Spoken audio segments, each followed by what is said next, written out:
My name is Lily, and I'm 37 years old. One day, out of the blue, I heard from a colleague that my dad, Jared, had been rushed to the hospital where I work as a nurse. They said he was conscious and alert, so I went to see him as soon as my shift ended. "Hey, sorry for the trouble." My dad greeted me with a cheerful smile, but he had been brought in for abdominal pain, and tests revealed he had colon cancer. When I was 14, my dad remarried a woman named Stephanie, who would become my stepmother. As time passed, it became clear that Stephanie was a difficult woman. My biological mom had an affair and left home when I was in 2nd grade. Since then, it was just my dad raising me on his own. But when I got to 8th grade, he introduced me to a woman. That woman was Stephanie, my stepmother. She was 10 years younger than my dad and only 13 years older than me. In the throes of adolescence, I was a bit unsure about having a new mom, but Stephanie felt more like an older sister than a mother, so we quickly became friends. Soon after marrying my dad, Stephanie found out she was pregnant. I had always dreamed of having siblings, so I was overjoyed, jumping around like a little kid. But Stephanie, who had been so kind, changed dramatically the moment she found out she was pregnant. "I have terrible morning sickness, so I can't do the housework," she said, leaving it all to me. Even after her morning sickness phase was over, Stephanie continued to neglect housework, claiming she felt unwell and frequently went out with friends. Sometimes she even came home smelling like cigarettes. What on earth is she doing while pregnant? I wondered, even as a middle school student. And when she reached her final trimester, things got even worse. "My belly's in the way," she'd say, spending her time at home either sleeping or eating. She'd apologize, saying, "Sorry for leaving everything to you, Lily." But it was all talk and no action. I thought if you're going to apologize, do it right. When my little brother was born, I thought I'd have more free time since I'd have less housework to do. I felt a bit relieved, but I soon realized how naive I was. Stephanie, my stepmom, went back to her parents' home 3 hours away for about 3 months after giving birth to my brother Alex. She said she didn't want to be a burden on us. During that time, Dad made a suggestion. "How about we get a housekeeper while Stephanie is away? What do you think?" I was thrilled by the unexpected proposal.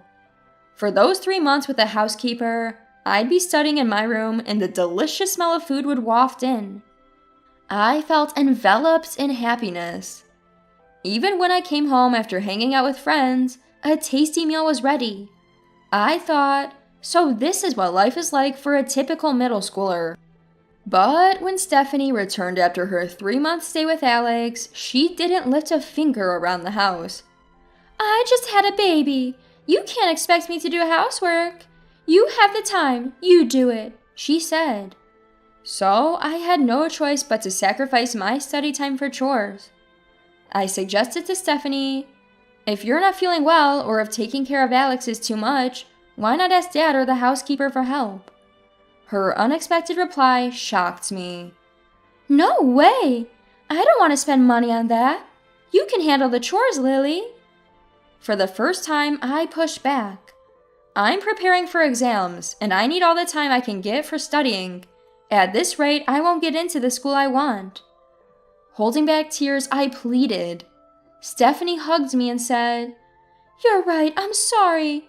I was so caught up in my own struggles that I didn't think about you. Please don't tell Jared. I don't want him to leave me."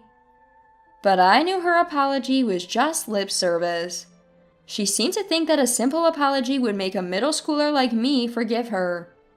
As time went on, I could see through Stephanie's lies. Even when she hugged me and apologized, I felt nothing. We ended up ordering delivery for dinner that night. After that, Stephanie did start preparing dinner every day, but it was always elaborate dishes. I wondered where she found the time. One day, I saw the trash can filled with containers from supermarket pre-made meals.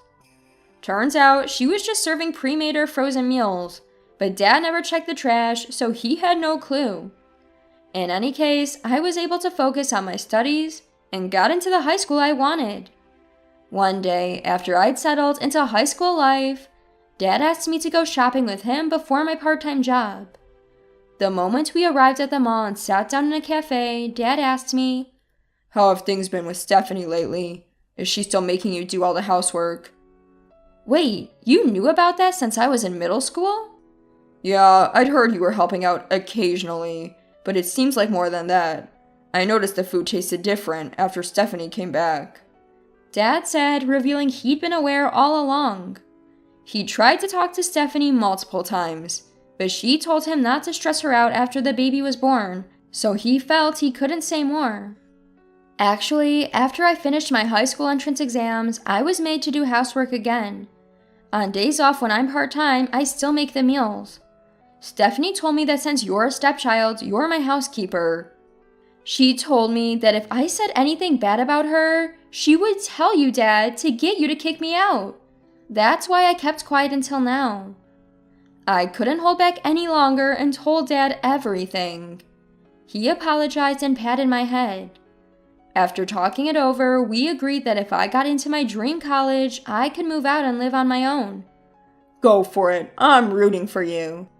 Dad encouraged me, and from that day on, I hit the books hard.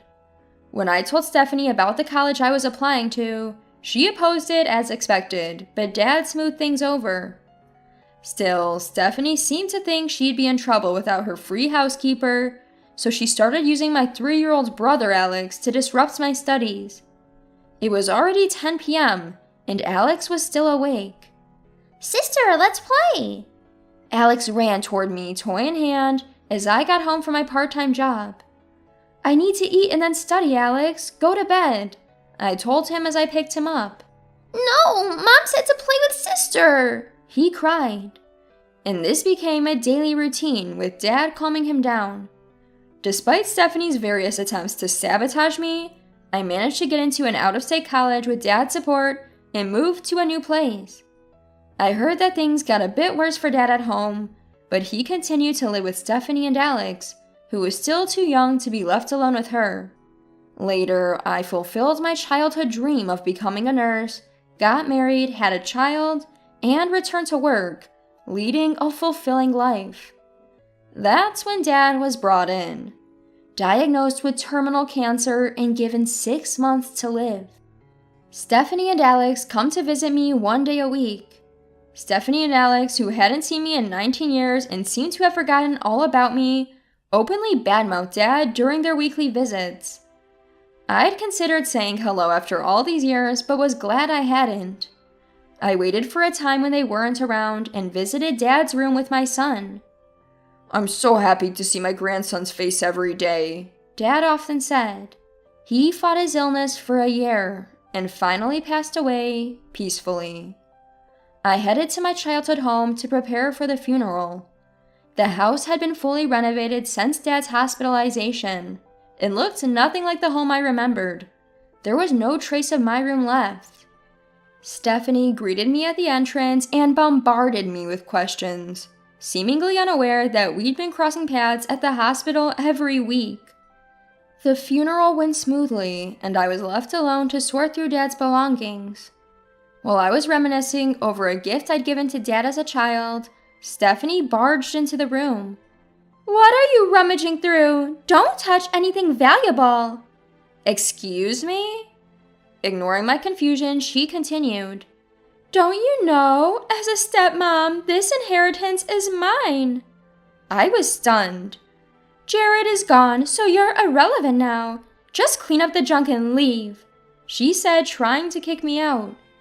I left the house with only my memories of Dad, warning Stephanie, "You'll regret this." Stephanie kept making noise while I was packing, but it didn't matter to me anymore. A month after Dad's passing, Stephanie contacted me. "We need you to come home next Sunday to open Jared's will." I agreed and arrived at the house with my husband, Carlos. Why is Lily's husband here? Lily alone is enough. Go home. Stephanie snapped. I revealed a crucial fact. Are you sure? We can't proceed with the will unless Carlos is here. What are you talking about? Stephanie was about to turn Carlos away when she noticed the shiny badge on his chest. Her eyes widened in disbelief. Wait, you're not going to tell me this guy is a lawyer, are you? Exactly. Carlos is the one who contacted you about the will. So, can we come in now? Reluctantly, Stephanie led us into my father's room. Carlos set up his laptop and said, This will was legally drafted at Jared's request. It reflects his wishes and is legally binding. No changes can be made. He then played a DVD that showed my dad stating that all his assets would go to me, his biological child. Stephanie and Alex erupted in anger. This isn't some fake will you two cooked up, is it? You must have forced him to say that. This is invalid. Just then, my dad's voice continued on the DVD. Stephanie, you've been drugging my food and giving me baths, haven't you? I have no reason to leave anything to you. Also, Alex is not my son. I won't leave my assets to someone with no blood relation. Therefore, everything goes to Lily. The video stopped. Stephanie yelled, I'll sue you for this ridiculous lie. I then presented evidence I had gathered at the hospital. Why is that old man so stubborn? I married him for his money and he just won't die.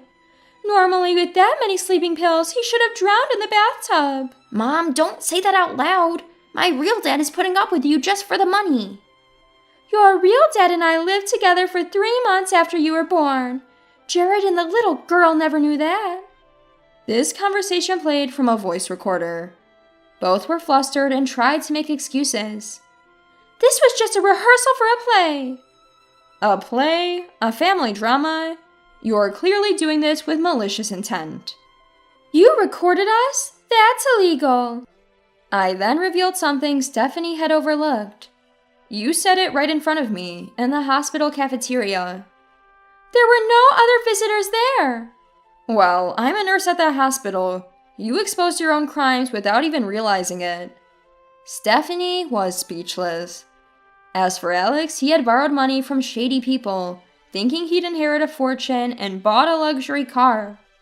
Who's going to pay for my car? My car? So I decided to let Dad listen to a conversation I had secretly recorded at the hospital. When he heard it, he looked sad and said, I thought so. After I left home for college, Stephanie stopped doing any housework and started treating Dad poorly. But he said he was putting up with it for Alex's sake. By the time Alex reached 4th grade, he started avoiding Dad, saying things like, Dad, you're annoying, and don't talk to me. Fed up with his life, when Alex turned 18, Dad finally confronted Stephanie about getting a divorce. Stephanie retorted, Who would want to divorce you? I've put up with you this long. A small settlement won't make me happy. Dad didn't want to leave his inheritance to them and was looking for a way out. Then Alex had a severe accident in college and needed a blood transfusion. When they went to the hospital, they found out Dad's blood type didn't match. Suspicious, Dad had a DNA test done and found out they weren't related. After stirring Stephanie with divorce papers, Dad noticed he often felt drowsy after meals.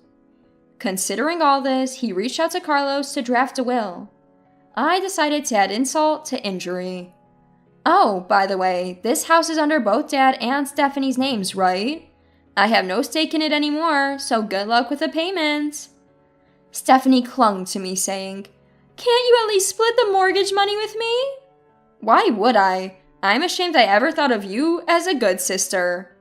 Then lend me some money. Interest-free, of course. Alex chimed in. Me too. Sis, lend me some money interest-free. It's the first time you've called me sis, Alex. I was happy to have a brother, but I have no money to lend someone who isn't my sibling, or to a woman who dumped all the housework on me as a teenager. We'll be leaving now. I don't expect to have any further contact with you. Goodbye. I grabbed Carlos's arm and left the house. I later heard from relatives that the two couldn't pay for the house and had to sell it, moving into a cramped apartment. Apparently, no buyer showed up, and a relative bought it at a rock bottom price. Alex quit college just 6 months before graduating and is working day and night to pay off debts he borrowed from shady people. He had to give up his luxury car, of course. As for me, Dad left me more inheritance than I expected, thanks to his investments. I'm not obsessed with money, but I plan to use this inheritance to cover future expenses as my daughter grows up. I intend to continue doing my best every day, balancing my responsibilities as a wife, a mother, and a nurse.